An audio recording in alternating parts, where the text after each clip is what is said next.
ఒకసారి పెళ్ళయింది భార్యాభర్తలకి. ఆ భార్యని కూర్చోబెట్టుకుని మొదటి రాత్రి ఆ భర్త మాట్లాడుతున్నాడట. నీకేం కావాలనుకుంటున్నావు చెప్పన్నారట. అంటే ఆ భార్య అనిందట, ఏమండి మనకు ఉండడానికి ఒక మంచి ఇల్లు ఉంటే బాగుంటుంది, ఒక 2-3 గదులు, ఒక మంచి కిచెను, హాలు అవన్నీ ఉంటే బాగుంటుంది అన్నట. సరే కడదాం, దాన్ని ఏమని పెద్ద. ఇంకేం కావాలి? అట్లీస్ట్ ఒక 2 పనివాళ్ళైనా ఇంట్లో ఉండాలి నాకు అందుబాటులో, ఎందుకంటే ఇన్ని గదులు చక్కబెట్టుకోవాలి కదా ఇవన్నీ. తర్వాత ఇంకేం కావాలి? ఎవరైనా మన ఇంటికి గెస్ట్లు వస్తే, ఒక 10 మంది వస్తే అందరికీ మంచి డిన్నర్ సెట్ ఉండాలి, అంతా సిల్వర్ కోటెడ్తో ఉండాలి. అది కూడా చేద్దాం.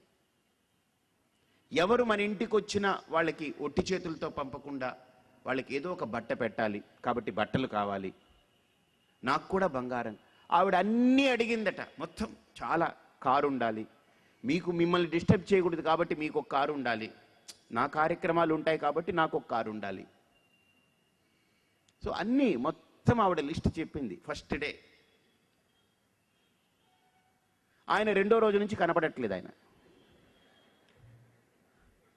ఇవన్నీ విన్నాడు, ఆయన వెళ్ళిపోయాడు, ఆయన కనపడట్లేదు. ఈవిడంటుంది, ఇదేంటి రాత్రి అన్నీ కూర్చోబెట్టుకుని అంత ప్రేమగా అడిగాడు, నేను ఏదో టింగర్ బుచ్చిలాగా అన్నీ చెప్పేశాను. పాపం లోపల కొన్ని ఉంచుకోవాల్సింది, ఆయన కంగారు పడిపోయారేమో. ఇవన్నీ వినగానే బెంబేలు ఎత్తిపోయి ఉంటాడు, మనిషి ఏమయ్యాడు అని. అంటే పాపం ఈయన ఎక్కడున్నాడో తెలియదు, కానీ ఈవిడ అడిగినట్టుగా ఈవిడికి మంచి హౌసు, మంచి పనివాళ్ళు, అన్నీ కార్లు, అడిగినటువంటివన్నీ బట్టలు, డిన్నర్ సెట్లు, అన్నీ మొత్తం అన్నీ ఈవిడ అడిగినవన్నీ సమకూరుస్తూ ఉన్నాడు. ఆవిడకి అన్నీ వచ్చేస్తున్నాయి. ఆవిడ అడుగుతుంది, ఇది ఎవరనంటే మీ ఆయన పంపారమ్మా. ఎక్కడున్నారు? ఏమో మాకు తెలియదమ్మా. ఇది ఎవరు పంపారు? మీ వారమ్మా. ఎక్కడున్నారు? ఏమో తెలియదమ్మా అని. ఆవిడ ఎన్ని కోరికలైతే అడిగిందో అన్నీ తీర్చేశాడు ఆయన. ఇప్పుడు ఆయన దొరకట్లేదు. ఆవిడ పాపం కూర్చుంది, ఇదేంటి ఇల్లు ఉంది, అన్నీ ఉన్నాయి, నేను ఆయన్ని అడిగింది కరెక్టే, అసలు ఆయనే లేక ఇవన్నీ ఉండి నాకెందుకు? ఇప్పుడు బాగా ఆలోచన చేయండి. ఇప్పుడు ఆవిడికి ఆలోచన బయలుదేరింది, అసలు ఆయనంటూ ఉంటే కదా వీటన్నిటికీ నాకు ఆనందించడానికి. నా భర్త నాకు ఇచ్చాడు, ఇగో మేమిద్దరం దంపతులం, ఆదర్శంగా ఉన్నాం, అన్యోన్యంగా ఉన్నాం, ఆప్యాయంగా ఉన్నాం, ప్రేమగా ఉన్నాం అని చెప్పుకునేదానికి. ఆయన లేడు, అదృశ్యంగా ఉన్నాడు, అన్నీ ఇస్తున్నాడు, నాకెందుకు ఇవి? అలాగనే గుర్తుపెట్టుకోండి, ఒక సాధకుడు కూడా భగవంతుడి దగ్గర కూర్చొని అన్నీ అడుగుతుంటాడు. భగవంతుడు కూడా తను ఎదురు పడకుండా అన్నీ ఇస్తూ ఉంటాడు. ఏదో ఒక రోజు సాధకుడు ప్రశ్నించుకోవాలి, ఒరే నువ్వు లేకుండా నాకు ఇవన్నీ ఎందుకురా అనే ప్రశ్న ఏ సాధకుల్లో బయలుదేరితే అక్కడ మొదలవుతుంది సాధన. సాధన అనేది అక్కడ ప్రారంభమవుతుంది.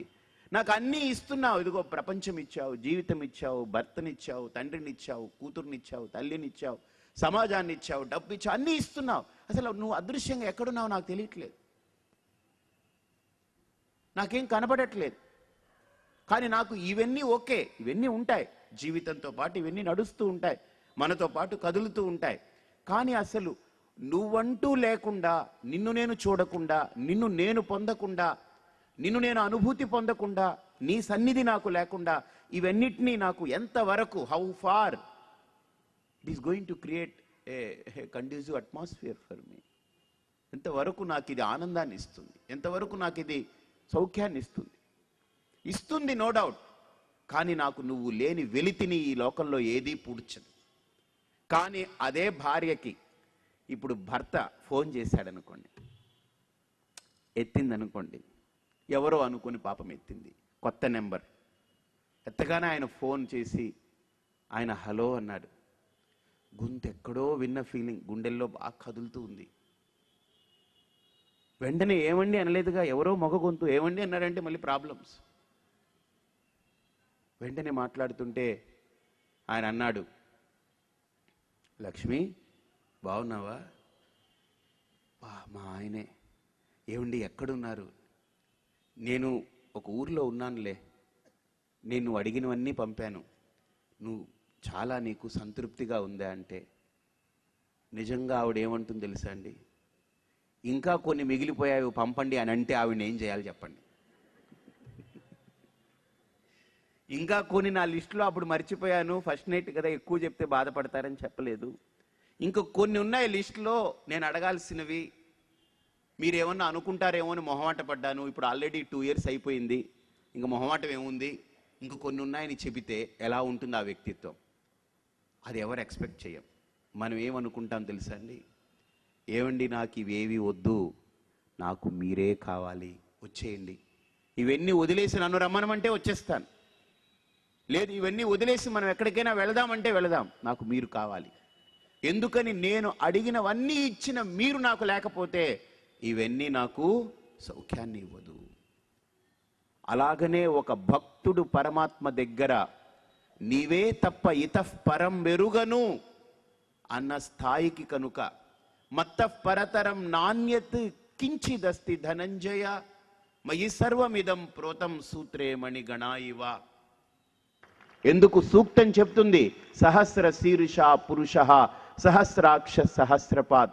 ఉపనిషత్తే చెప్తుంది, ఎన్ని తలకాయలైతే ఈ భూమి మీద కనపడుతున్నాయో అవన్నీ నేనే, ఎన్ని చేతులైతే కనపడుతున్నాయో అవన్నీ నేనే, ఎన్ని పాదాలు ఉన్నాయో అవన్నీ నేనే, ఎన్ని ఆలోచనలు ఉన్నాయో అవన్నీ నావే అని ఆ పరమాత్మ ఘోషించినప్పుడు నాకు కనిపించేది ఇక్కడ పరమాత్మ స్వరూపమే.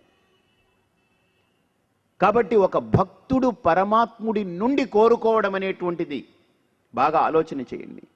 ఒక్కటే, నాకు నువ్వు కావాలి, దట్స్ ఇట్.